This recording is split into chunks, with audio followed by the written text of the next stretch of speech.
ایک دفعہ کا ذکر ہے کہ ایک چھوٹے سے قصبے میں عبداللہ نام کا ایک پیارا سا مسلمان نوجوان رہتا تھا۔ عبداللہ کو زندگی میں دو چیزیں پسند تھی، گٹار بجانا اور پیزا کھانا۔ ایک دن عبداللہ نے اپنا پیزا پارلر کھولنے کا فیصلہ کیا۔ یہ کیا، یہ تو بہت بہترین فیصلہ ہے۔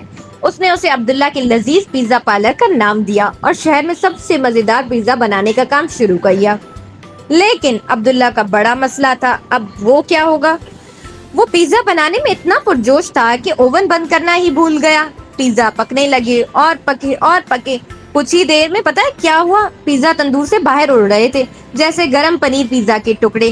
وہ کبھی اچھل کر دیواروں کو چھوٹتے تھے، فرش پر لڑک جاتے تھے اور یہاں تک کہ چھت سے چپک جاتے تھے۔ عبداللہ گھبراہٹ میں تھا، سمجھو لومڑی کی طرح اس نے پیزا پکڑنے کی کوشش کی، لیکن بھائی پیزا تو بہت تیز تھے۔ عبداللہ پھسل کر گرا اور اس کا گٹار اس کے ہاتھوں سے اڑ گیا۔ تبھی دروازے کی گھنٹی بجی۔ یہ کون تھا؟ کس نے گھنٹی بجائی ہوگی؟ یہ پہلا گراہک تھا، ایک بھوکی سی چھوٹی سی لڑکی جس کا نام للی تھا۔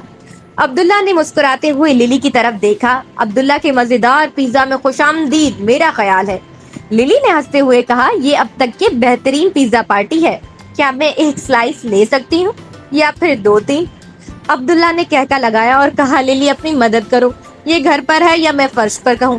جیسے ہی للی اپنے پیزا سے لطف اندوز ہو رہی تھی، عبداللہ کا سب سے اچھا دوست ایک عقل مند امام علی دروازے سے اندر چلا گیا۔ امام علی نے کیا دیکھا؟ امام علی نے افراتفری کو دیکھا اور کہا، عبداللہ میرے پیارے بھائی، ایسا لگتا ہے کہ آپ کے ہاتھ پر پیزا کی ہنگامہ آ رہی ہے۔ عبداللہ نے آہ بھری اور کہا، میں تندور بند کرنا بھول گیا امام علی، میں ایک آفت زدہ ہوں۔ امام علی نے کہکا لگایا اور کہا، ٹھیک ہے عبداللہ، کم از کم تم لوگوں کو ہنسا رہے ہو اور للی یہاں اپنے پیزا پارٹی سے لطف اندوز ہو رہی ہے۔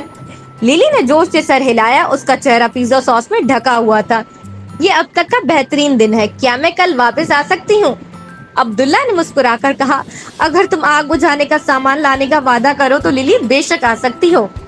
اس دن سے عبداللہ کا مزیدار پیزا، اپنے اڑنے والے پیزا، ہنسی سے بھرپور پارٹیوں اور عبداللہ کے مزاحیہ گٹار سولوز کے لیے مشہور تھا۔ اور عبداللہ نے اس دن کے بعد سے تندور کو ہمیشہ ہمیشہ بند کرنا سیکھا اور آگ بجھانے والے آلات کو ہاتھ میں رکھنا بھی۔ جیسے جیسے دن گزرتے گئے بچوں، عبداللہ کا پیزا پارلر مقامی مسلم کمیونٹی کے لیے ایک ہاٹ سپاٹ بن گیا۔ امام علی ہر جمعے کی نماز کے بعد آتے، عبداللہ اور للی کے ساتھ ڈھول بجاتے، وہ مشرق وسطیٰ کی روایتی موسیقی بجاتے اور پیزا پارٹیاں کرتے جو کہ دیر رات تک چلتی۔ ایک دن شہر کا ایک مشہور فوڈ ناقد عبداللہ کے پیزا پارلر پر آیا۔ وہ لذیذ پیزا اور تفریحی ماحول سے بہت متاثر ہوا۔ اس نے ایک چمکدار جائزہ لکھا اور جلد ہی لوگ عبداللہ کے پیزا چکھنے کے لیے ہر طرف سے آنے لگے۔ عبداللہ کا پیزا پارلر اتنا مشہور ہوا کہ اسے مزید عملہ رکھنا پڑا۔ اس نے اپنے دوستوں عامر اور فاطمہ کو پیزا بنانے اور پارلر کا انتظام کرنے میں مدد کرنے کے لیے رکھا۔